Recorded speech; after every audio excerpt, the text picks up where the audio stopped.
একটা ধর্ষণের হিসাবে করা হলো, ছোটোখাটো একটা ঘটনা নিয়ে সে একটা ফাইন স্টেট গভর্নমেন্টকে ফাইন করলো হিউম্যান রাইটস কমিশন 6 লাখ টাকা। দুটো মহিলাকে, ওনাকে, ভদ্রমহিলাকে সেই ফাইনটা ওনাকে কম্পেনসেট করতে হবে। তো আমরা যে সংগঠনটা চালাচ্ছি, আমি একটা কথাই বলতে চাইবো যে আপনার ভয় পাওয়ার কারোর থেকে দরকার নেই। সে পুলিশ হোক, যে কোনো অধিকারী হোক, কেন আইনের তলায় সব কেউ আছে, আমিও আছি, আপনারাও আছেন।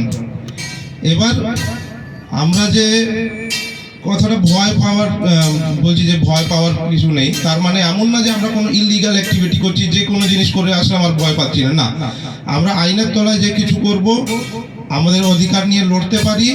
আর এই যে সংগঠনটা শুধু পশ্চিমবাংলা নিয়ে নয়, এই কমন এরিয়া দিয়ে নয়, না, আমাদের মোটামুটি কমসে কম 6 লাখ মেম্বার আছে অল ওভার দ্য ওয়ার্ল্ড। ইন্ডিয়াতে কয়েক হাজার মেম্বার্স আছে, আমরা মিডিল ইস্টেও কাজ করছি, জর্ডান ইউএইতে কাজ করছি, আমরা ভারতে কাজ করছি। পশ্চিমবাংলায় আমাদের হেড অফিস আছে কলকাতা ডানলাপে। এখন এত একটা প্রমিনেন্ট জায়গায় মেদিনীপুর জেলাকে আমাদের গোলাম ভাই এই অফিসটা খুলেছেন।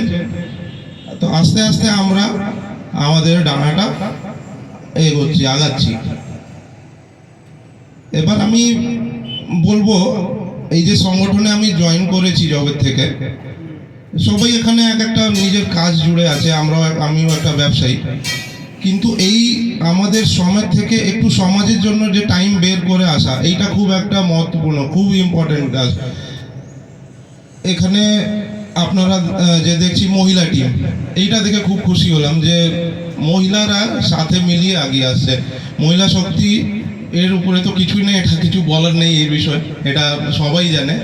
আমি এই কথাটাই কয়েকটা কথা আর বলবো, যে আপনারা এইরকমভাবেই এগিয়ে যান, একসাথে মিলে কাজ করুন।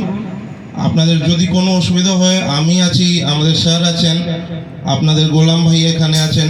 এখান থেকে আপনারা আরও মেম্বার সংখ্যা বাড়ান। যতটা সংগঠন বাড়বে, অতটাই আমাদের শক্তি মজবুত হবে, অতটাই আমরা উপর লেভেলে গিয়ে লড়াই করতে পারবো, অতটাই উপরের পর্যায়ে পৌঁছতে পারবো।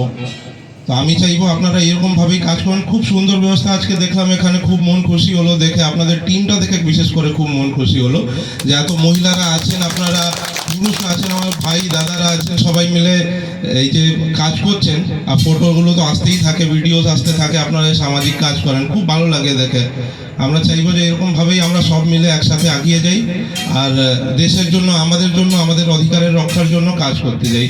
এটাই বলে আমার ছোট্ট বক্তব্য সমাপ্ত করব। কেন স্যারও আছেন, ওনার গলা খারাপ, কালকে একটা ওই পরশুদিন থেকে একটু ঠান্ডা লেগে গলা খারাপ রয়েছে, কিন্তু আমাদের রিকোয়েস্টে উনি এসছেন, উনিও বক্তব্য রাখবেন। এটাই বলে আমি কথাটা সমাপ্ত করব। জয় হিন্দ, জয় ভারত।